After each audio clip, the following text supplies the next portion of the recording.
ఇక మాజీ సీఎం కేసీఆర్ మాజీ మంత్రి హరీష్ రావుకి అయితే హైకోర్టులో ఊరట లభించింది. కాళేశ్వరంపై జస్టిస్ పీసీ ఘోష్ రిపోర్ట్ను హైకోర్టు నిలిపివేయడం జరిగింది. రిపోర్ట్ ఆధారంగా అయితే మాత్రం ఎటువంటి చర్యలు తీసుకోవద్దంటూ కూడా హైకోర్టు అయితే ఆదేశాలు జారీ చేయడం జరిగింది. ఇక జస్టిస్ పీసీ ఘోష్ కమిషన్ ఎలాంటి నిబంధనలు పాటించలేదని కూడా కోర్టు తెలియజేయింది. ఇప్పటివరకు బీఆర్ఎస్ లీగల్ సెల్ అడ్వకేట్ మాట్లాడింది కూడా విన్నాము. ఈ కేసుకు సంబంధించి కూడా ఏదైతే ఫండమెంటల్ లా ఉందో దాన్ని ఫాలో కాలేదు. 8C సెక్షన్ ప్రకారం ఏదైతే కమిషన్ ఉందో దానికి క్రాస్ ఎగ్జామినేషన్ చేసుకునేటువంటి రైట్ ఉంది, దాన్ని కూడా వెళ్ళలేదు, కేవలం వన్ సైడెడ్ గా వెళ్ళిందంటూ కూడా ఆవిడ కూడా మాట్లాడడం జరిగింది. దీనికి సంబంధించిన పూర్తి అప్డేట్స్ తెలుసుకుందాం. మా తెలంగాణ ఇన్పుట్ ఎడిటర్ కళ్యాణ్ సిద్ధంగా ఉన్నారు. కళ్యాణ్, మాధవి, రెండు కేసులు చాలా కీలకంగా ఉన్నాయి. ఒకటి ఈరోజు హైకోర్టులో జరిగిన కాళేశ్వరం కేసు. ఇది బీఆర్ఎస్ పార్టీకి, బీఆర్ఎస్లో కీలక నేతలు మాజీ ముఖ్యమంత్రి కేసీఆర్, అప్పటి ఇరిగేషన్ మంత్రి, ప్రస్తుత శాసనసభాపక్ష ఉపనేత ఆయన హరీష్ రావు, వీళ్ళిద్దరికీ ఒక కీలక జీవన్మరణ సమస్యగా ఉంది. నిజంగా ఈ కమిషన్ నివేదిక ఆధారంగా చర్యలు తీసుకోవచ్చు అని హైకోర్టు చెప్తుంటే ఖచ్చితంగా కేసీఆర్, హరీష్ రావు ఇద్దరు ఇబ్బందులు పడేవారు. దాని నుంచి వాళ్ళు తప్పించుకున్నారు. మరొకటి, మధ్యాహ్నం తెలంగాణ ముఖ్యమంత్రి రేవంత్ రెడ్డికి సంబంధించిన ఓటుకు నోటు కేసు కూడా సుప్రీంకోర్టులో విచారణకు రాబోతుంది. మధ్యాహ్నం 3 గంటల తర్వాత అది విచారణ జరిగే అవకాశం ఉంది. ఈ రెండు కేసులు, ఒకటి కాంగ్రెస్ పార్టీకి, కాంగ్రెస్ పార్టీ నుంచి ముఖ్యమంత్రిగా ఉన్న రేవంత్ రెడ్డికి ఒకటి జీవన్మరణ సమస్య అయితే, ఇంకొకటి టీఆర్ఎస్ పార్టీకి, ఆ పార్టీ మాజీ ముఖ్యమంత్రి కేసీఆర్, ఇరిగేషన్ మంత్రి, అప్పటి ఇరిగేషన్ మంత్రి, ఇప్పటి శాసనసభాపక్ష ఉపనేత హరీష్ రావుకి చాలా జీవన్మరణంగా ఉన్న సమస్య. దీని నుంచి ప్రస్తుతానికైతే బీఆర్ఎస్ పార్టీ నేతలు, బీఆర్ఎస్ పార్టీ, మాజీ ముఖ్యమంత్రి కేసీఆర్, అప్పటి ఇరిగేషన్ మంత్రి హరీష్ రావు గట్టెక్కారని చెప్పొచ్చు. అయితే ఈరోజు వచ్చిన తీర్పులో 2 ప్రధాన అంశాలు మనం చూడాలి. ఒకటి, జస్టిస్ పీసీ ఘోష్ కమిషన్ని హైకోర్టు తప్పుపట్టలేదు, కమిషన్ ఏర్పాటును సమర్థించింది. కమిషన్ ఏర్పాటు న్యాయబద్ధంగా జరిగింది, కమిషన్ ఏర్పాటు చేసే రైట్ ప్రభుత్వానికి ఉందని చెప్పింది. అంటే ఏ అంశంపై అయినా ప్రభుత్వానికి కమిషన్లను ఏర్పాటు చేసే రైట్ ఖచ్చితంగా ఉంటుంది, అలా కొత్త అంశం ఏమీ లేదు. అయితే జస్టిస్ పీసీ ఘోష్ కమిషన్ ఏర్పాటే తప్పు అంటూ చేసిన వాదనను మాత్రం హైకోర్టు తోసిపుచ్చింది. పీసీ ఘోష్ కమిషన్ ఏర్పాటులో తప్పు లేదు. అయితే ఆ ఘోష్ కమిషన్ ఏ రకంగా విచారణ నిర్వహించిందో ఆ విచారణ విధానాన్ని మాత్రం హైకోర్టు తప్పుపట్టింది. ఆ విచారణ నివేదికని పక్కన పెట్టాలని చెప్పేసింది. దాని ఆధారంగా ఎలాంటి చర్యలు తీసుకోకూడదని స్పష్టమైన ఆదేశాలు జారీ చేసింది. దాదాపు 2024 మార్చి 14న పీసీ ఘోష్ కమిషన్ని ప్రభుత్వం ఏర్పాటు చేసింది. 16 నెలల పాటు, ఒక్కరోజు 2 రోజులు కాదు, ఏకంగా 16 నెలలు దీనిపై విచారణ జరిపింది. ఇంక్లూడింగ్ కేసీఆర్, హరీష్ రావు, ఈటెల రాజేందర్, అప్పటి ఆర్థిక మంత్రి ఈటెల రాజేందర్ సహా చాలామంది సాక్షులను, చాలామందిని విచారించింది పీసీ ఘోష్ కమిషన్.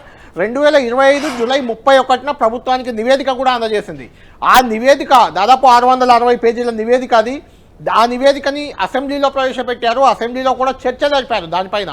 అంటే ఆ నివేదికని ఒక బైబిల్ లాగా, ఒక గ్రంథం లాగా, భగవద్గీత లాగా భావించిన ప్రభుత్వం ఆ నివేదిక ఆధారంగా హరీష్ రావు, కేసీఆర్తో సహా అప్పటి అధికారులు, అప్పటి కీలకంగా ఉన్న ఆర్థిక మంత్రి, ఇప్పుడు బీజేపీలో ఉన్న మల్కాజిగిరి ఎంపీ ఈటెల రాజేందర్ కూడా అందులో బాధ్యుడే అని చాలా ఆరోపణలు వచ్చాయి. దాని ఆధారంగా వీళ్ళందరి మెడకు ఉచ్చు బిగుస్తుందని ప్రభుత్వం ధీమాగా కనిపించింది. ఆ దిశగా ముందుకెళ్ళింది. ఆ పీసీ ఘోష్ కమిషన్ నివేదిక ఆధారంగానే ఏకంగా సిబిఐ విచారణకు కూడా అసెంబ్లీ సాక్షిగా అప్పటి ప్రభుత్వం రేవంత్ రెడ్డి ఆదేశించారు. సిబిఐ విచారణకు ఇచ్చేశారు ఈ కేసుని.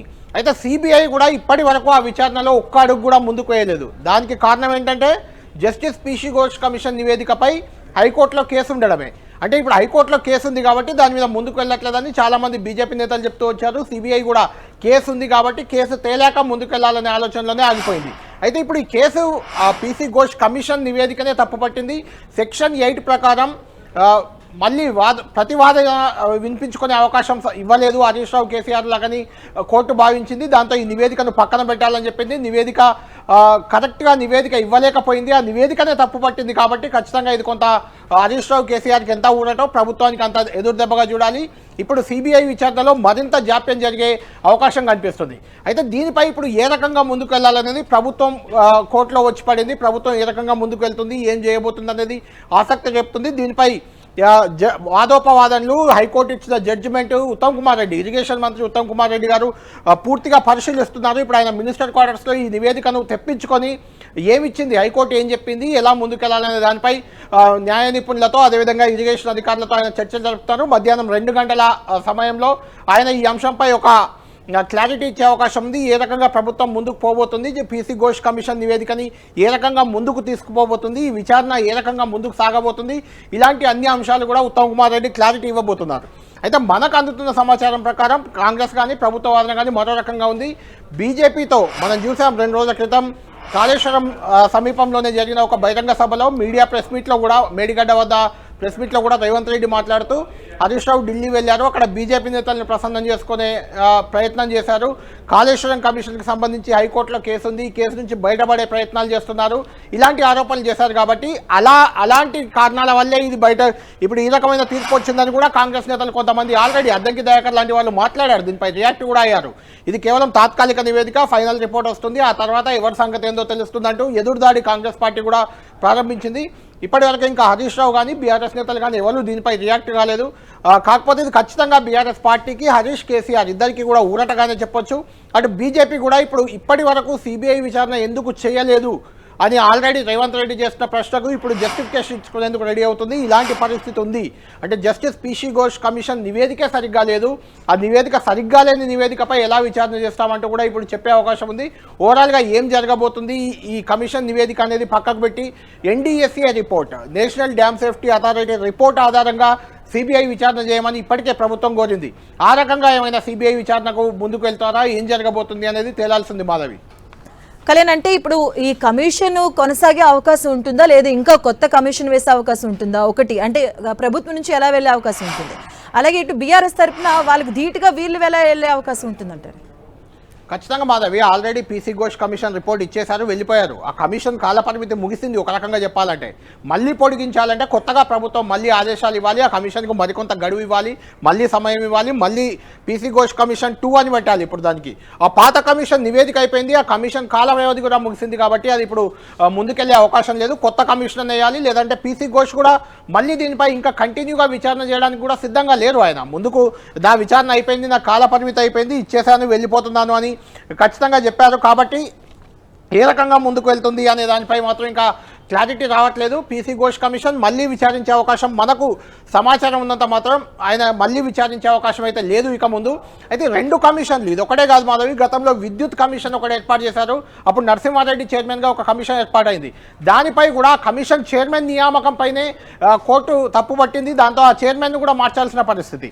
ఇప్పుడు కాళేశ్వరం, ఈ 2 చాలా కీలకమైన అవినీతి ఆరోపణలు ఎదుర్కొన్న శాఖలు, ఒకటి విద్యుత్ రంగంలో కొనుగోళ్లు, అదేవిధంగా కాళేశ్వరంలో జరిగిన అవినీతి, ఈ రెండింటిపై ఏర్పాటు చేసిన కమిషన్లు కూడా 2, ఒకటేమో పూర్తిగా చైర్మన్నే మార్చాల్సిన పరిస్థితి వచ్చింది. ఇప్పుడు విద్యుత్ కమిషన్ అలా ఉంటే కాళేశ్వరం కమిషన్ రిపోర్ట్పై మాత్రం పీసీ ఘోష్ కమిషన్పై హైకోర్టు చాలా కామెంట్లు చేసింది. అసలు ఎలాంటి నిబంధనలు పాటించకుండా విచారించారంటూ కూడా హైకోర్టు చేసిన వ్యాఖ్యలు కొంచెం ఇబ్బందికరమే, ప్రభుత్వానికి అది ఇబ్బందికరమే. కాబట్టి దీనిపై ఏ రకంగా ముందుకు వెళ్తుందనేది చూడాలి. అయితే ఇప్పుడు ఒకే ఒకటి ప్రభుత్వం ముందున్న ఆప్షన్ ఏంటంటే NDSA report, national dam safety authority report ఒకటి ఉంది. ఆ రిపోర్ట్లో కొన్ని తప్పులు పట్టింది కాళేశ్వరం నిర్మాణంపై. ఆ రిపోర్ట్ ఆల్రెడీ పబ్లిక్ డొమైన్లో కూడా ఉంది. అంటే ఆ రిపోర్ట్ కేంద్ర ప్రభుత్వం ఇచ్చింది కాబట్టి దాని ఆధారంగా ప్రభుత్వం ముందుకెళ్లే అవకాశం ఉంది. దాని ఆధారంగానే సిబిఐ విచారణ కోరే అవకాశం మనకు కనిపిస్తుంది మాధవి. రైట్.